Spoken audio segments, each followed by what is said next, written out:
Now then, Dustin. Hey Kane, how's it going? All right. How are you? Looking forward to coming over to the old UK next week? I am. This is going to be the beginning of a busy summer for me. UK, I'll be in London, and then 5 days later we'll be at an event in San Francisco. 2 days later in Seattle, and then we just announced that we're going to also have in early July events in Atlanta and New York as well. So making the rounds and looking forward to meeting with everyone. Dustin Coates on tour. Like it. Yeah, I'll be selling merch, some T-shirts, and whatever else Rock Band sell. Exactly. Kane, I hear you had some exciting news, some Alexa Cup related news. Very exciting news, yeah. So for those of you that have seen it, the Alexa Cup is a cup that is being run by Amazon Alexa, funnily enough, coincidentally enough. And so what it is it's a kind of like a global competition where agencies go and compete. So there's a UK one, there's one in Spain, there's one in France, there's about 5 in Europe, and then there's one in America as well. And what happens is you go there to Amazon HQ for the day, you kind of have a bit of a hackathon, you work on your ideas, you build a prototype, you kind of do a 8-minute presentation, and they pick a winner from each nation. And then what happens is that all the winners from all the countries in Europe, they get together and they compete between themselves, and there's all the Amazon people are judging and stuff. Whoever wins out of Europe kind of goes to the Voice Summit, all expenses paid trip, by the way, to the Voice Summit in Newark in July to kind of have like a final against whoever wins out of the Americas. And I was fortunate enough and hugely appreciative to be invited to take part in the Alexa Cup as part of the Say It Now team.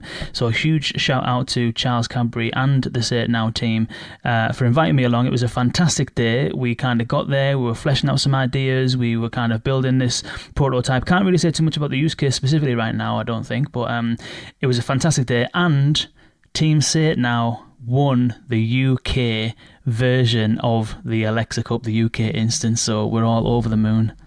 Look at that. Congrats, Kane. That's so exciting. And so when are you going up against the Continentals?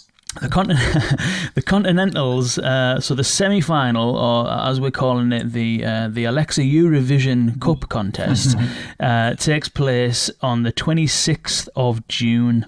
So the teams that won from France, from Spain, from Italy, from Germany, and I'm pretty sure there's another country in there. I think could be Holland. So whoever wins that, we all kind of get together. There's a big kind of video conference and we all present. We do our demos, we showcase our idea, and then judges from each nation from Amazon will pick a winner. So we'll see what happens. Maybe it's on the next rundown. It'll probably be around about that time. So maybe we'll give you an update on that one then. Yeah, fingers crossed. Best of luck. Yeah. It seems like perhaps Amazon was busy with the Alexa Cup because it seems like the past 2 weeks a little bit lighter in news. Though we did get some WWDC announcements, some interesting things from reMARS as well. So I think we do have some interesting things to talk about this week. Yeah, it seems to be. I don't know. Yeah, there was a few things at WWDC. We mentioned it last time, didn't we, when we spoke on the last rundown, and we kind of, I think, both of us were not really sure what was going to happen. I don't think you seemed that bothered about it, and I was like, well, I'm hopeful, but I'm not really holding out for anything. So we were kind of going into it not really expecting much, were we? Yeah, I think we didn't expect much. We didn't get much, and really, when you do get from Apple an announcement of $1,000 monitor stand, is there really anything else you can talk about other than that? Is that something that's going to be on your Christmas list this year, Kane? I'd very much doubt it. I think what was interesting about that is I think they purposefully kind of came out with this. Like if you didn't see it, then what they did is they announced a £6,000 Mac Pro. Which that's £6,000 is just for the base kind of level Mac Pro, and as soon as you start adding things to it, you could be spending 40 grand on it. Then this big huge, it's not even massive, it's just a standard sized monitor. I don't know what size it is, but it's not massive, which is supposed to be really good, and it's about £4,000, and the stand for it is £1,000, which costs more than the iPhone. So it's mad. Yeah, I mean, we make fun of it, and they're going to sell 1,000. So they're going to sell tens of thousands. Possibly, we'll yeah. see. But I think it'd be so for those that didn't catch the WWDC stuff, there's a few things that they announced, and when we spoke last time, Dustin, we were kind of, as I said, we weren't holding out for much. We weren't really expecting much. So I don't know whether or not I'm approaching these announcements with that kind of tinted kind of spectacle on, in terms of I wasn't expecting much, so it doesn't really matter what would have happened. I wouldn't have been impressed anyway. But for those people who haven't seen it, I'll give you a quick run through, and then you can kind of tell us what you think about it, Dustin. So the first thing that they announced was that Siri has a new voice. It's kind of the same voice, but it's technically a new voice. So what happened before is that they did a voice recording of, I forget the lady's name, but if you check out the podcast 20,000 Hertz, the very first episode of that is an interview with the lady who did the Siri voice. It's a really interesting episode. What they did is they recorded a whole load of audio of this lady speaking all these random phrases, and then the Siri voice became a mashup of this audio. And what they've done now is, with the new Siri, it will be entirely synthetic. So here's a preview of what it was and a preview of what it is going to be, and see if you can tell the difference. Absolute zero is the lowest limit of the thermodynamic temperature scale, a state at which the enthalpy and entropy of a cooled ideal gas reach their minimum value, taken as zero. All right, so that's okay. But now let's try iOS 13 with neural text-to-speech. Absolute zero is the lowest limit of the thermodynamic temperature scale, a state at which the enthalpy and entropy of a cooled ideal gas reach their minimum value, taken as zero. Way better. Way better. She's bound to think that, but what do you think, Dustin? Is it way better? I think it's better. I don't know if I would have clapped for it, but I think it's better. What do you think? It seems to paper over a couple of cracks. So yeah, it's okay. I don't know whether or not the average person would notice using Siri every day, especially when it comes out. I mean, we've just listened to that through a decent mic, through some headphones. I mean, usually it's just going to be coming out of your phone speaker, so I don't think the average person will notice, really. Yeah, I mean, honestly, the last one wasn't that bad. There's definitely some really bad text-to-speech systems out there, and Siri wasn't one of them. So it's great that they're improving, but perhaps, and perhaps again, we're being unfair to Apple. It maybe is an indication of how scant the news was that this was something that got an announcement. There was some other news out there as well, though. Some shortcuts related news as well. What do you think of that, Kane? Yeah, it seems all right. I think the problem with the shortcuts had originally is that they are relatively intense to set up, and they're very specific and prescriptive. So, for example, you could set a shortcut up for the Trainline app to, when you say a specific phrase, it will then kind of open the Trainline app and kind of take you to that point. So if I, like, for example, I always get the train from Tunbridge Wells to London Bridge, so I can set up a shortcut that if I just say, hey Siri, check train times, then it will just check the train times for that journey. But the problem with that is, if I want to then have another train time, which is Tunbridge Wells to Charing Cross, I need to have a different phrase for that. So I can't just say check train times, I need to do something different. So it ends up actually becoming quite difficult to manage, because you've got all of these different, if you do set it up for everything, you'll have all these different shortcuts, each with their own unique phrase that you need to remember. So it's a little bit, I found shortcuts itself, in principle, half decent, but in practice, a bit clunky. What this does is this should, based on your app usage, automatically recommend you the shortcut that you should use. So it's surfacing the shortcut capability, and it's basing it on your usage, which is good, but I don't think that necessarily will get over the hurdle of needing a specific phrase that you define yourself that you need to then remember next time you want to do it. Do you know what makes sense? Isn't that what Bixby was supposed to do as well? I think, from what I remember when we spoke to Roger and Roger Kibbe and Bob Stolzberg, I think that Bixby almost makes that decision itself. From what I realise, I don't know if you need to tell it. I don't know if I'm speaking out of turn here, so I don't know. But from what I remember, I kind of get the vibe that you don't have to necessarily be as prescriptive with Bixby. Yeah, you certainly don't have to set it up, but I do seem to recall that it would also pay attention to your usage and hook into that as well. I mean, that's certainly great. It's again, if it reduces that friction, it's certainly not a true Alexa, Google Assistant competitor. But if you get more people using voice, then certainly that's going to be a value for us as a community. It's going to be possibly a value for everyone, and get people more comfortable. And that ties into something we'll see later. We'll come back to it, which has to do with voice commerce too. Once people become more comfortable with voice, they're going to be using it for a lot more. And so we make fun of Apple, and they're certainly falling behind and not using Siri to the early mover advantage that they had. But it would be great if this makes it more comfortable or easier for people to do. Yeah. It's similar, really. If you think about it, it's exactly like the in-app actions that Google announced at I/O a few weeks back. It's kind of the same thing, isn't it? Yeah, it sounds pretty similar. And speaking of following Google a little bit, Google did, we talked about this on the last rundown, announce a lot of accessibility features at I/O. And Apple announced some of those as well related to voice control, WWDC, isn't that right? Yeah, but this is just something that frustrates me a little bit. So I don't mean for this whole thing so far to be a bit of a rant at Apple, but I mentioned last time on the last rundown that I am well and truly in the Apple ecosystem, and there's at this moment in time nothing I can do about it. Although this morning I did drop my phone and smash the back of my phone, so I might have to do something about it at some point. But I'm in the Apple ecosystem. So when I seen the Google I/O presentation around when we spoke about having the AI on the device and it's miles quicker, you can get in and out of apps, you can swap and change and multitask, and it looked really slick.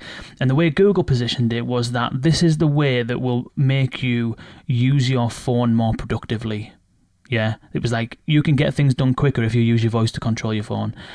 Apple announced essentially the same thing, very similar kind of thing, where you can control more or less your whole phone with your voice, which I know that you've been able to do with Bixby, or at least the videos show that you can do it with Bixby on Samsung phones.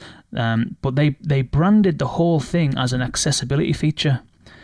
Also, and that in itself I don't think is a problem, because to be honest, that is genuinely a fantastic thing for accessibility. If someone doesn't have the use of their arms or what have you, being able to have an iPhone and to be able to get on with stuff using just your voice is absolutely fantastic.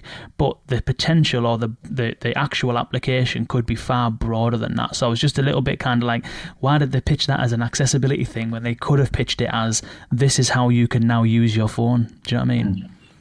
And do these accessibility features in Siri tie in together, or are those completely separate? Well, they didn't say it was Siri. They just said it's called voice control. So they didn't specifically say that it's a new Siri feature that allows you to do this. And what this kind of makes me think is whether or not they are almost breaking up Siri before they've even had chance to assemble it. Do you know what I mean? Like, if you look at Google, everything you do with your voice is they put it under the Assistant banner. So the thing they announced where they're kind of merging Google Shopping and YouTube, but then it's going to have a voice interface, so you'll be able to buy the stuff that you see on YouTube through Google Shopping via Google Assistant, which is the voice capability. So they're kind of like almost putting Google Assistant, overlaying it over all of their services and having Google Assistant as the primary kind of interface to most of their services. Whereas Apple seem to almost be kind of like breaking Siri apart, and they're saying, well, Siri on the iPhone does one thing, Siri shortcuts are doing another thing, voice control isn't quite Siri, but it's kind of related. You know, it almost seems, and then the other two announcements they announced was you can have iMessage is read to you on the AirPods without asking for them. So you get a text and it will just read it to you without asking you. And the other thing is voice recognition on the HomePod. So Dustin, if you just say play my favourite playlist, it'll play your favourite playlist. If I said play my favourite playlist, it'll play mine. So they've got things going on, voice control, voice recognition, shortcuts, but it doesn't seem to be kind of branded in kind of the Siri kind of brand. It almost feels to me, I don't know if you get the same vibe, but it seems to me as if they're kind of like, they're breaking it up. Potentially. I mean, on one hand, yeah, these are certainly separate, and I would wonder why Siri isn't the one controlling iOS. At the same time, when there's so little that they're announcing, it's hard to say that they're breaking up or not breaking it up, because there's not much really that they're putting forward out there that could be something separate. Yeah, that's a good point. And, all in all, most people, most of the time, are using the first party functionality as it stands. Although there is some reports out there now that are saying that I was at General Assembly last Tuesday giving a talk, and Ravi Lal from Voxley, he presented a stat that said that 50% of Amazon Echo owners use skills. So, but there's still the 50% that don't. So at least 50% of Echo owners potentially don't use third-party skills. I would imagine that the vast majority of Siri usage, which is the top voice assistant on mobile, most of that it has to be first party stuff. So you could have the counter argument of, well, do Apple really care if people are using Siri for the first party stuff, sending text messages, setting reminders, basic searches? Then does it really matter for them at the moment? So let me turn this around on you, Kane. You are in the Apple ecosystem. You're pretty deep in. What do you want to see in Siri as a user? Is there anything, or is Siri good enough for you today? That was a question that I tried to answer myself. I've been really trying to think about that, because it's fair enough sitting here with your kind of baseball bat and kind of like smashing your iPhone up and complaining about Siri. But the question is, what do you want it to actually do? And for me, what I've kind of been thinking about it over the last kind of few weeks, and what I would like is to be able to dock my phone and never really need to touch it. Because it's starting to frustrate me a little bit, having to unlock, having to go to an email, having to then type out, although I dictate them more often than not now, but to be honest, the speech recognition is not fantastic, so I always have to go back and clean it up anyway. So I would like the speech recognition, maybe it's just my accent, I don't know, but I would like the speech recognition to be absolutely flawless, so that I'd never have to go back and correct an email. And I would like to be able to do most stuff without needing to touch it. Open YouTube and search for XYZ. Create me an Evernote note that says this. Check if I've got any LinkedIn notifications. Read me out the last person that mentioned me on Twitter. Stuff like that. What's my Monzo bank balance? Play. I don't use Apple Podcasts. I use Overcast. So I'd like to say play such and such podcast, and it use Overcast to do that. So I don't have to have some things I'm subscribed to over here and other things I'm subscribed to over there. Pull up the rundown June 14th document and just open it in Google Docs. Just do it for me. All of this kind of stuff, I would prefer it to be able to do that, because I would prefer not to have my head in my phone all the time. But to be honest, you could say the same thing about Alexa, and you could say the same thing about. I haven't used Google Assistant on mobile, and the new one as well, so I can't say about that necessarily. But that's kind of where I would like it to get to. I want to be able to do whatever I want to do without touching my phone. Yeah, I get that. The reason that I find myself using Google Assistant more, so I've got plenty of Assistant devices, I've got plenty of Alexa devices, of course, as well. I use Assistant more because I'm so enmeshed in the Google ecosystem. I use Google Play Music for my music provider. I have my events on Google Calendar. I have lots of things going through there, and for me, it's very useful to be able to be at home and to be able to interact with it like that. Then on my phone, to be able to interact with it as well. I don't have a car, but I imagine that if I were in the market for a car, one of the key things would be I want power windows, I want AC, I want it to have Google Auto or Google Assistant built in, because it starts to learn about you and you start to build in that context, and you're able to really take advantage of that for sure. Do you feel as though you have, as you're kind of so you've heard my experience from within the Apple ecosystem. If you're in the Android and Google ecosystem, do you find that the experience is consistent across those platforms? I think it is. Yeah, I think it is. Certainly some things are going to be different if you're using it on a phone than if you're using it in a smart speaker. And to be completely honest with you, 95% of my usage of Assistant is on smart speaker.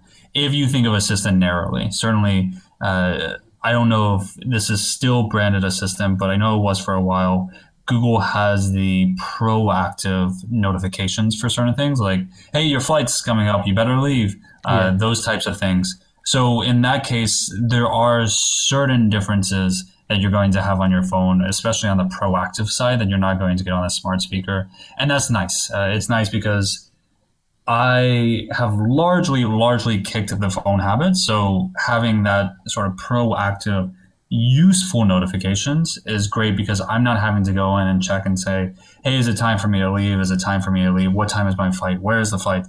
Just when it's time for that, it's going to be presented to me, and then I can interact with it however I want. So you've kicked your phone habit almost, because I know that you kind of give up WhatsApp for Lent, didn't you? And I'm trying to do the same sort of thing. I gave up the phone entirely for Lent, so not just Really? WhatsApp. I gave up the phone entirely. Wow. Samsung has this nice feature where you can put it on super battery saving mode, and all you have essentially is text messaging and phone. So I had that, and the phone would last for 6-7 days. So I would throw it in my backpack. I wouldn't even know where it was most of the time. It was fantastic. My wife got annoyed with me though, because I kept saying, you know what's really nice? Not having a phone right now, being present. And she's like, I get it. Yeah. So I highly recommend it. Wow, that's so is that what has led to an increase or the 90% of usage coming on Google Assistant from smart speakers, or is that always the case anyway? That was always the case, I think. Because before, when I was on my phone, it was wasting time. It was on Twitter, it was on Instagram, it was on those things where I wouldn't really be on Assistant for otherwise.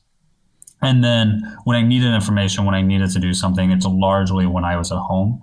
So it's always been pretty 90%. Again, because like most people, most of my uses of smart speakers are music, lights, weather, time. Alarms. That probably handles 75% of my smart speaker usage, and so that's going to happen at home most often.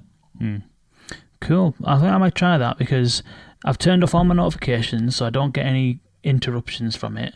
And I'm always, so with the iPhone, it gives you this screen time thing. So after 9 o'clock, I can't use it, essentially. I can use Evernote because sometimes I'll wake up and I'll have a bit of an idea, so I'll write it down. But I can use Evernote and Otter, and that's basically it. What it is with the screen time thing, it will give you a breakdown of how much time you've spent in each app, and they will quantify it. So they will say this much time in social, this much time spent in productivity apps. So that's kind of my new target, is to increase the time spent in productivity apps and decrease the time spent elsewhere. So I haven't kicked it completely, but I want to use it to be productive rather than use it to just consume rubbish. Yeah, I mean, it's frightening to look at and see. Of the 16 hours I was awake, 3 hours were on my phone. So it's useful to have that data in front of you. But this is about voice, so let's talk about some of the other news. Alexa Conversations. This was an exciting one. This came from reMARS.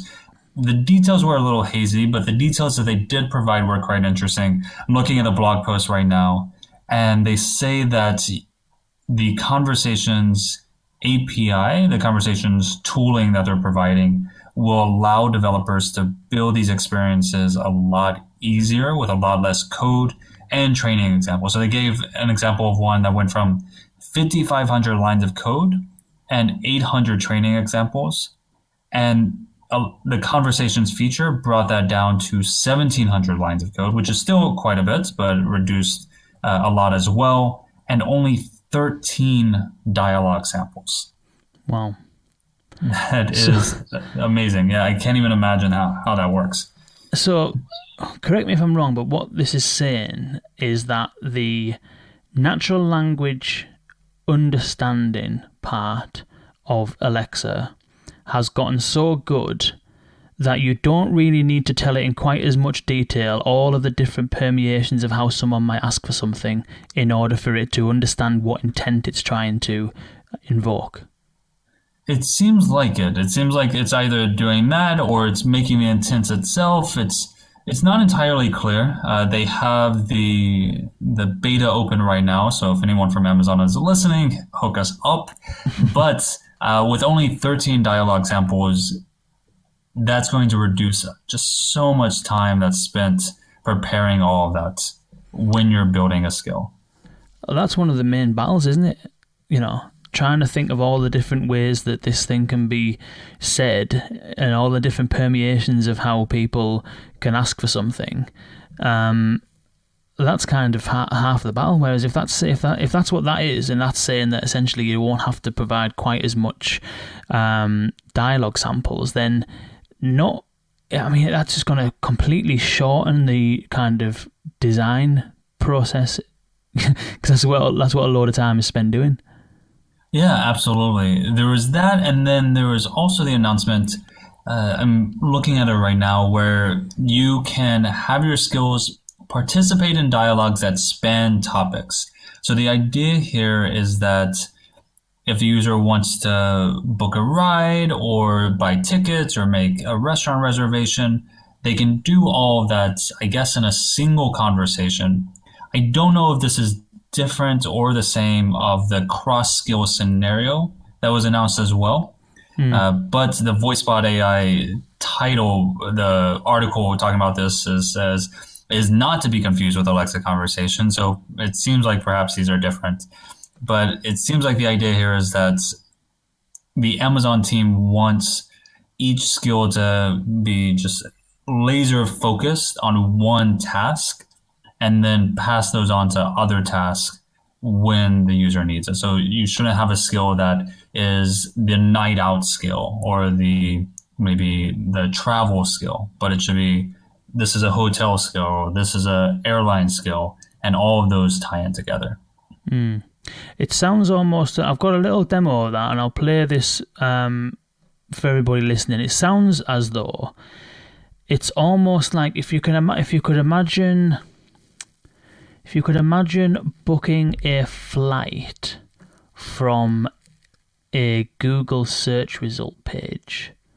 That's kind of the way I envisage it, in that if Google is the front end and all of the airlines provide their APIs in order to make that booking from the front end, it's not using the airline's app, or skill as such. It's just making those APIs available. I was a bit unsure whether or not it meant that there needs to be a skill set behind it, or you can just make APIs available in some way, shape, or form. I was a bit confused, but I'll play this demo and then we can try and figure out what's going on. Now, we have advanced our machine learning such that Alexa can predict this goal and make it proactive to surface different skills so that the interaction becomes seamless. Let's, for the first time, take a look at how that would look. Alexa, what are the showtimes for Dark Phoenix on Saturday after 9 p.m.? Here are the showtimes for Dark Phoenix on June 8th after 9 p.m. Give me 2 tickets for 10:35. Okay, 2 adult tickets for the 10:35 p.m. show of Dark Phoenix on Saturday, June 8th at Regal Cinnabar Palace Station will be $21. Should I book the tickets?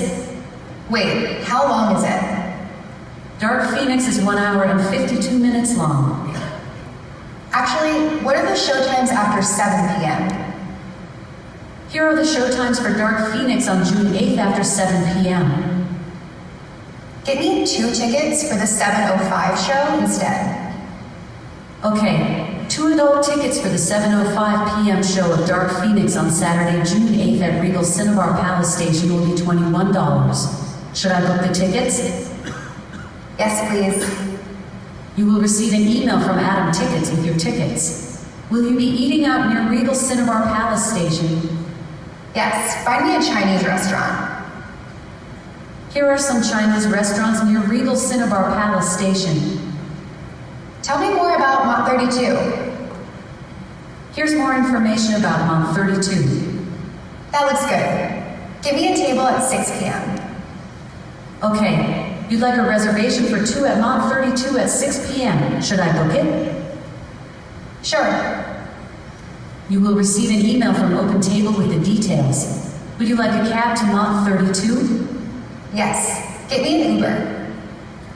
Sure. I'll get you an Uber X for 2 from home to Mont 32, which will cost about $8. Is that okay? Sounds good. Your Uber X will pick you up at 5:42 p.m. Anything else? Show me the trailer. Now playing the trailer for Dark Phoenix. Ladies and gentlemen, announcing this Charlie Xavier. So there's quite a lot going on there. And I know it was a little bit long. So we went from, and I don't know, again, it's a bit unclear because obviously this is a demo, so it may be that they've just created the most fantastically designed demo that you can ever imagine, and this isn't really a production-ready thing, and the reality of implementing it might be completely different. But anyway, on the face of it, now see what you think, Dustin, but let me see if I'm understanding this right. The first part may well have been demonstrating Alexa conversations when it says, find me a show time, and then she's just about to book it, and then she says, oh, actually, what about 7:30? Yeah, book me that one instead. I don't know whether that's part of the Alexa conversations thing. And then afterwards, when it's saying, Alexa is then suggesting, do you want a ride? And you can bounce away from restaurant reservations into getting a lift and all that kind of stuff. That seems to be more like it's what's it called? The cross-skill scenario. Cross-skill conversations. Do you think that's a mixture of two, or do you think that's... Do you reckon that is the conversations and then cross-skill conversations all together in one thing? One demo? That's a good question. I'm not entirely sure. Not entirely sure at all.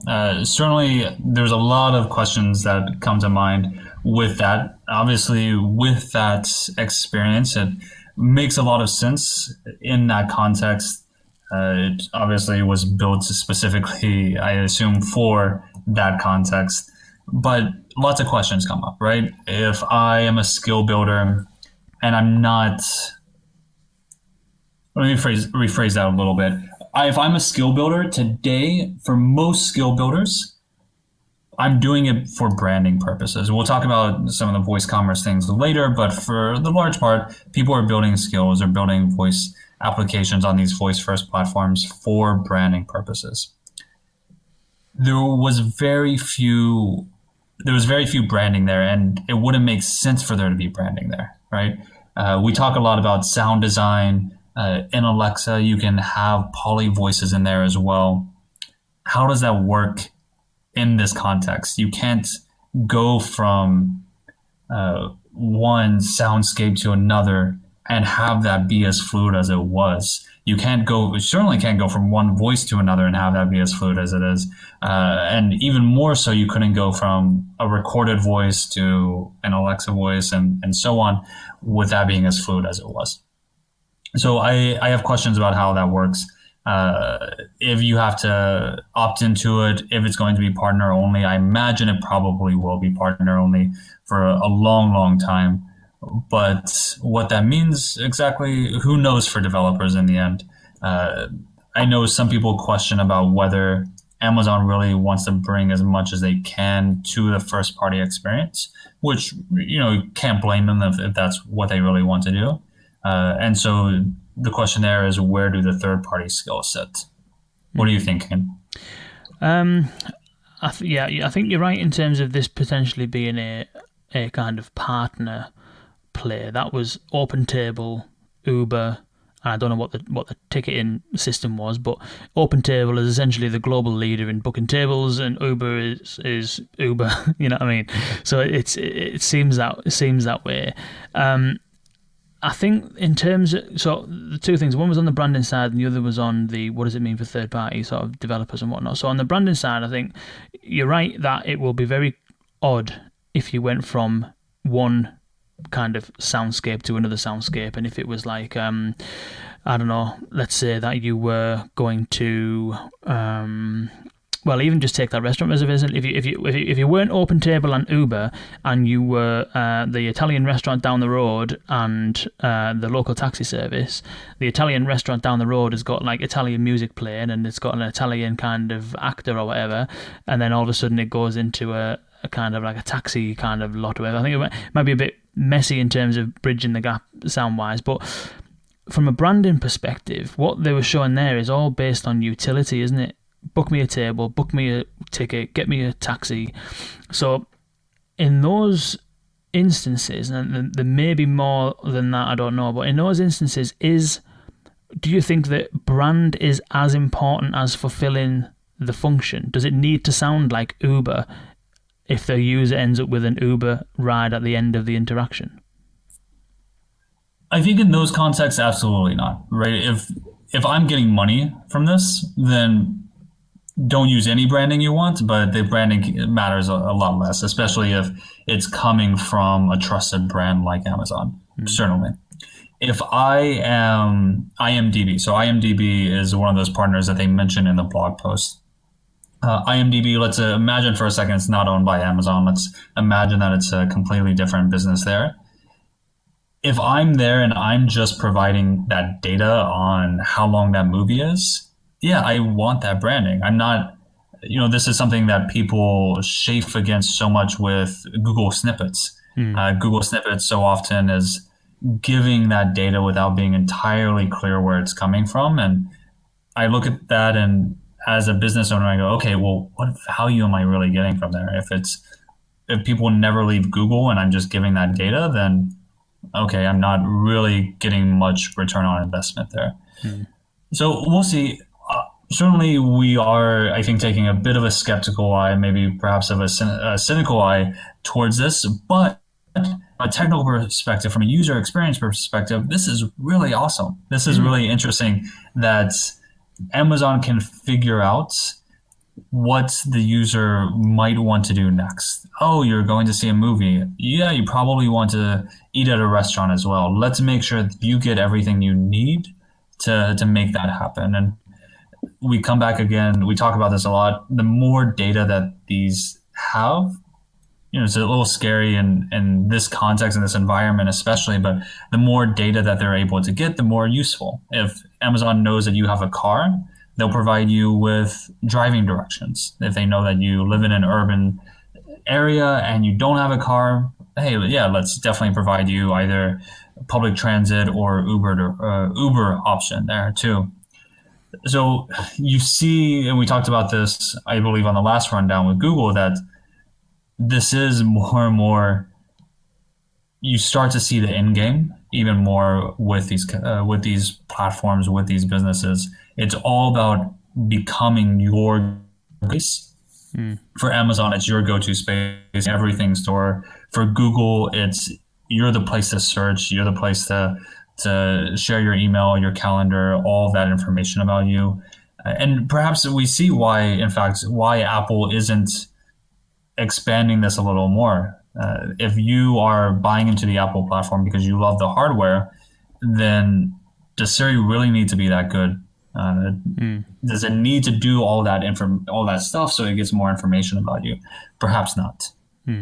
Yeah, I think there's another thing on the Siri side of things. I put a video out, I think it was last week or so, that was saying that Apple and everyone who is really into Apple and all the creators that they kind of like release things for, the vast majority come from the kind of creative space, don't they?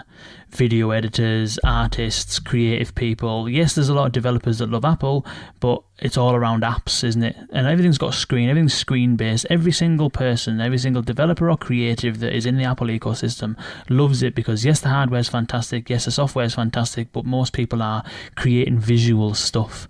So that's probably what you're going to continue to do, isn't it? You're going to continue to go where your current market is. You don't want to alienate all that lot and say we're going to ditch all this visual stuff and then everything's going to be voice. I think that would be a bit of a kind of a bit of a risky move for them to do, really. Even though that's what I think could be a really good idea for them for their users' perspective. But on the Amazon thing, in terms of what is I know that we might be cynical about it sometimes, because I think that's because we're kind of entrenched in the industry and everyone's selfish at some level, so we're thinking, well, how do we use this, you know what I mean? But you can see how that plays out, though. I can see that was an example with Uber and OpenTable, but you can bring that down to a more local level. I think, you could have, doesn't have to be an aggregator in that position. It could be a localized service. It could be the cinema up the street, the restaurant down the road, and a local taxi service. I think that it doesn't always have to be the big, huge players. It could have scope for kind of being more local, because we don't have Uber in Tunbridge Wells, so that wouldn't work here. And if Alexa wants to be everywhere and wants to provide that value for everyone, then something else needs to happen in this specific town for that thing to work. So obviously it's got a long way to go, but I think that it's the more things that happen like this, and the better Alexa gets at predicting what you might want to do next or recommending what you might want to do next, then the more opportunities open. Because that's one of the problems, is discoverability, isn't it? If Alexa now knows and is starting to understand what a user wants to do next, and then can surface the skill that will meet that need, that's part of getting around the discoverability. So I think there could be opportunities there further down the road. Yeah. There are, changing topics a little bit, some interesting news. I think we teased it a little bit earlier on, which is a new survey in voice commerce. What was this all about? So it's not very long. So we'll put the link in the as we will do to all the other stories. We'll put the link in the show notes, and it was done by a company called Sumo Heavy, and it's called the 2019 Voice Commerce Survey. It's the current state and future of voice-assisted shopping. The title isn't necessarily the full kind of breadth of what's in it. It's not narrow in that respect. It actually has quite a lot of stuff in there. So maybe we'll skim through it and we can have a bit. We'll touch on it, but it's got things in there around adoption, around devices, around usage, and then it finishes up with a little bit of voice shopping sort of stuff as well. So as I said, we'll put the link in the show notes, but there's a few things in here that I found were fairly interesting. One is, this is asking people, so they asked 1,000 people in America, how often do you use a voice assistant? And what was quite interesting is that 46% of respondents said that they've actually never used a voice assistant before. Is that roundabout what you would kind of concur with, or do you think that it would be typically lower or higher than that? I don't know. The question I have is it never used one, or they never use it, right? Is it something where they've used it once or twice and they don't use it anymore? That would be a little scarier for me than if they've never used it. Because the flip side of that is 54% do use it. They do use a voice assistant. And if you think about it, over half of US adults using a voice assistant, considering that these voice-first devices have been around for a few years now, we're looking at about 4 years for the Echo device. That's still pretty impressive. That's still something that I think allows us to be bullish about the growth of voice. What do you think, Tim? Yeah. I think that is an opportunity rather than anything else. If we know that, I mean, they break it down deeper than that. So essentially what they kind of conclude with is that 65% of the respondents say they never or rarely use voice assistants. So the 46% that never do, there's also 19% that rarely do. So 65% say they rarely use it. 6% say that they use it every month, and then 29% use it either daily or weekly. 16% daily and 13% weekly, which is I think that's it. I mean, the hardcore users are never going to be the majority either immediately. So I think that what I think is interesting is that there's more than a quarter use it regularly enough for those to be your kind of target market as such. But then the rest of it, in terms of the monthly users or the users that use it rarely or never, it just shows, I think, the opportunity, essentially. Yeah, and I think one thing to consider as well is that this is asking specifically about voice assistants.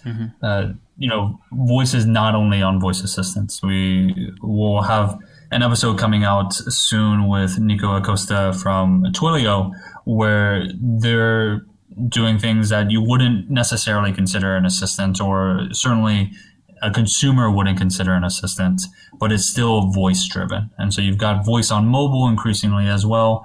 I wouldn't imagine that a consumer would think that when they interact with a Spotify app through voice that they're using an assistant. So certainly this is one report that maybe differs a little bit from what we've seen before. Maybe it tempers expectations or excitement a little bit. But again, it's just one report. And I think taken broadly, there's still some space for excitement. Yeah, I think that the more of these reports you read, the more you see that some numbers differ. So I don't think you can ever have a research study that is kind of 100% accurate. So, for example, they also cover in this report, they look at the voice assistant usage by on a mobile by operating system.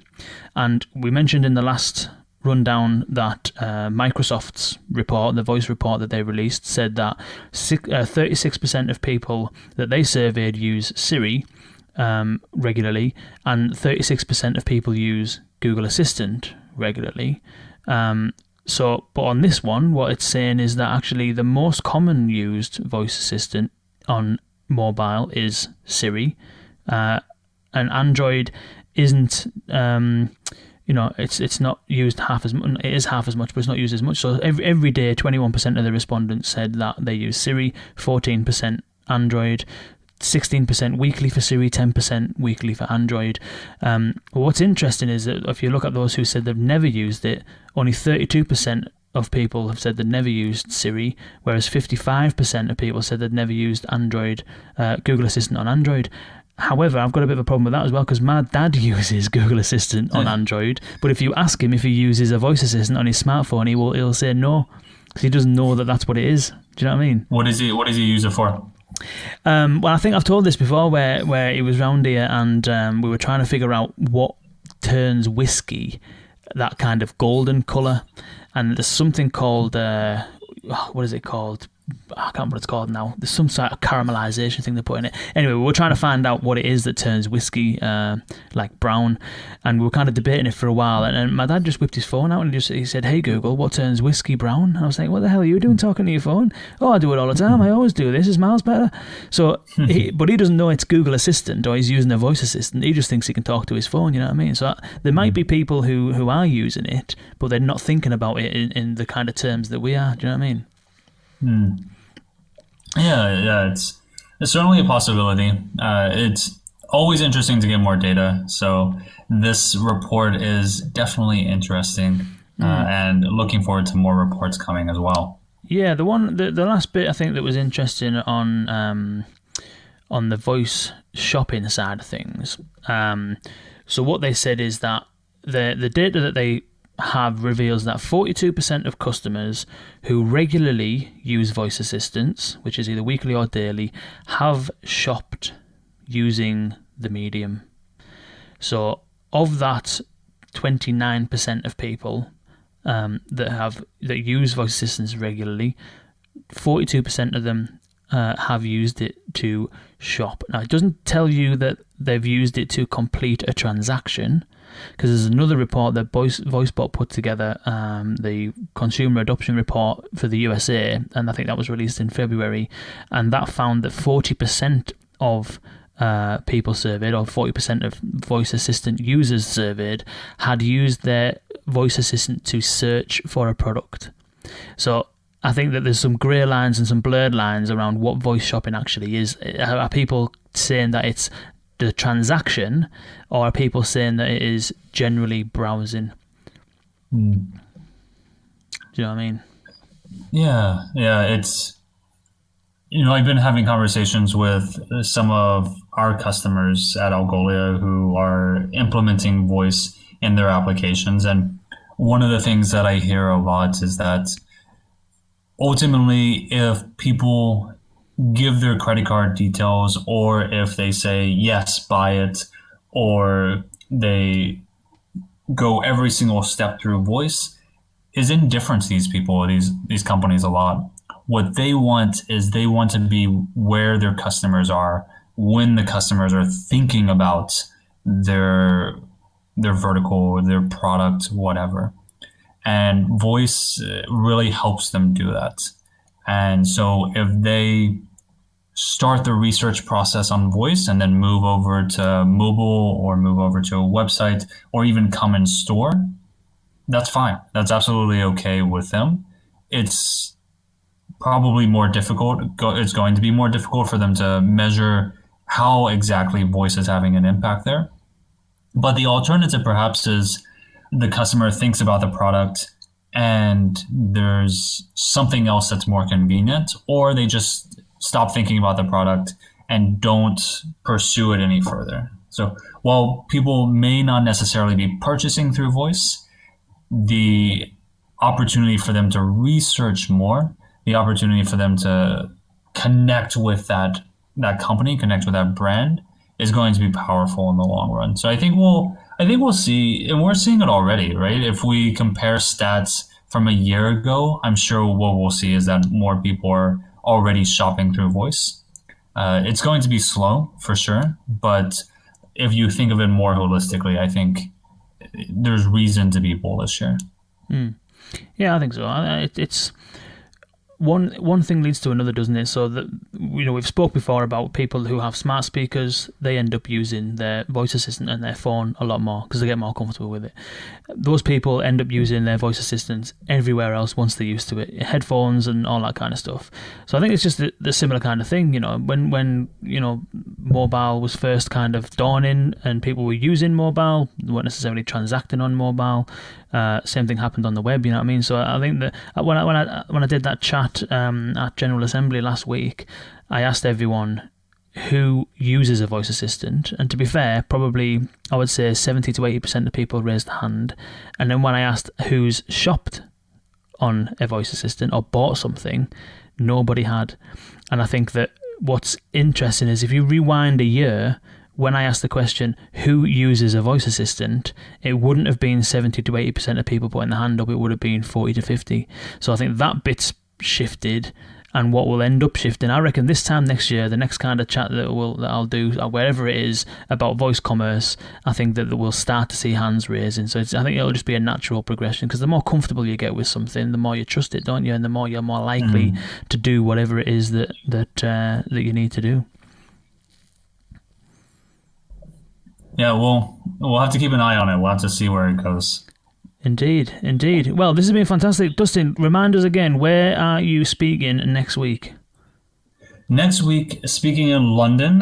Perhaps we can put the link in the show notes. I don't remember the exact location, but next week I will be in London indeed. The following week I will be in San Francisco and then in Seattle as well. So if you're in any of those three cities, would definitely love to meet up with you. I was checking out the RSVP list and got some friends of the show already signed up and hoping to see even more. Fantastic. Sounds good. Well, looking forward to it. Ladies and gentlemen, boys and girls, if we don't see you on the 20th of June in London, did you get a venue yet sorted? Yeah, got a venue for all the cities. So if you go to the sign-up page, it will have that venue listed out. But again, I don't remember. I show up where they tell me to show up. So it's going to be a good venue. I've heard that. So wherever it is, it will be a fun time. Fantastic. Well, we'll see you there. And we'll see you, if we don't see you there, we'll see you on the next episode of VUX World, which, as Dustin mentioned, is with Nico Acosta of Twilio, and we are having an immense conversation around technology, strategy, and actually building out a conversational AI, a multi-channel conversational AI, which is absolutely fantastic. So if we don't see you next week,